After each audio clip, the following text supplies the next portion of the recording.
moi, je veux une vision d'avenir.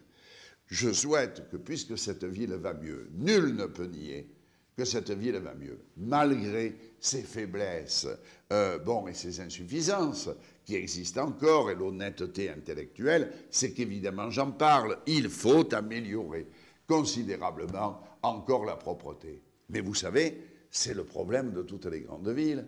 Bon, tout le monde va à Paris, et moi, quand je vais à Paris, je ne trouve pas que ce soit plus propre qu'à Marseille.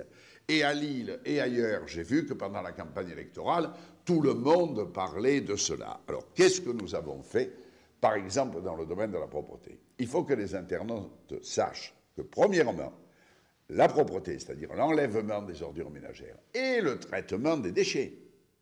Maintenant, désormais, depuis l'an 2000, c'est la communauté urbaine qui est en responsabilité. Ce n'est pas la ville directement, c'est la communauté urbaine.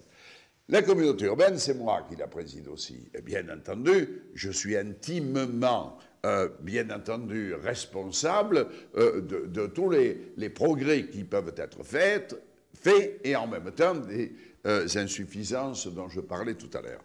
Qu'est-ce que nous avons fait? Alors, nous avons fait des comités de suivi.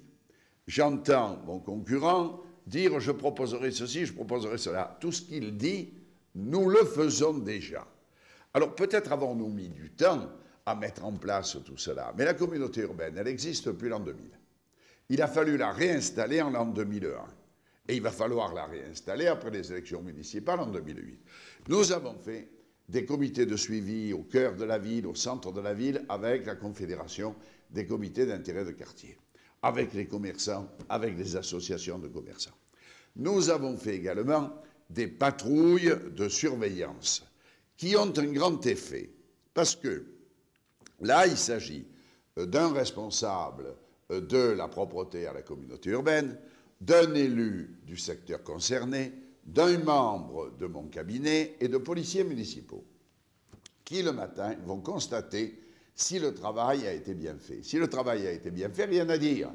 Si le travail n'a pas été bien fait, si on n'a pas fini de vider totalement les conteneurs, etc., ben on rappelle l'équipe qui doit procéder à cela. Et en même temps, puisqu'on a la police municipale et que j'ai obtenu l'autorisation des 17 autres maires et de monsieur le préfet de pouvoir verbaliser, nous avons mis dans l'année 2007 à peu près jusqu'à au moins 10 000 PV de contravention. C'est-à-dire qu'en même temps, on verbalise, on hausse le ton.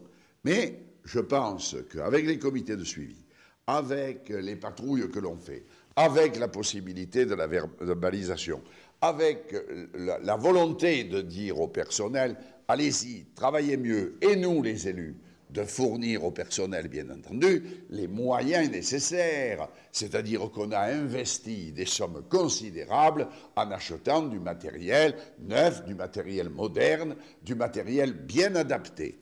Avec tout cela, incontestablement, il y a des progrès. Alors d'ailleurs, s'il n'y avait pas la campagne électorale, la polémique n'enflerait pas autant.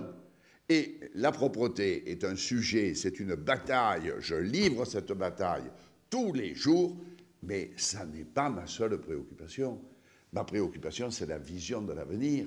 C'est qu'est-ce que doit devenir Marseille dans les 15 années qui viennent. Si je souhaite faire encore un mandat, c'est justement dans la perspective de hisser Marseille, parce que je sais que c'est long, je sais que c'est difficile, je sais qu'être aux commandes, rien ne vous est épargné, mais je voudrais arriver à ce que Marseille entre dans ce qu'on appelle le top 20, c'est-à-dire les grandes cités urbaines, européennes ou ailleurs, qui fonctionnent mieux et qui sont encore plus attractives.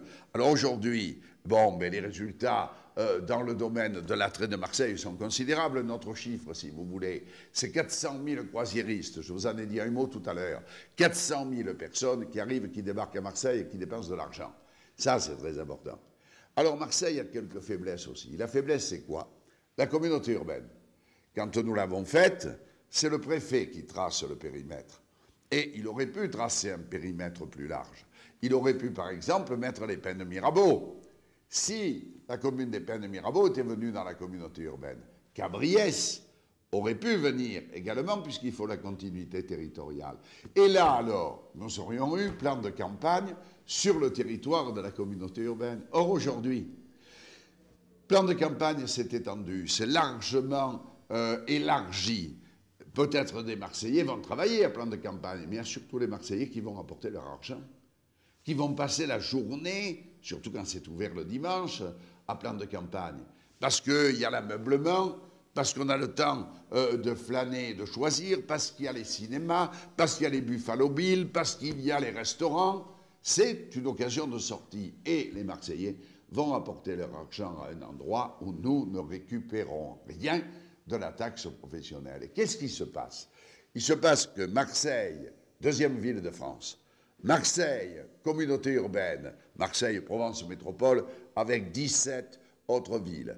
Eh bien, il se trouve que, bien entendu, nous avons toutes les charges de centralité et nous ne bénéficions pas de retombées fiscales importantes. Alors c'est injuste. La communauté urbaine, elle aura du mal à s'élargir. Mais il faudra sans doute, par des péréquations, trouver des possibilités financières pour qu'il y ait un peu plus d'égalité et de justice.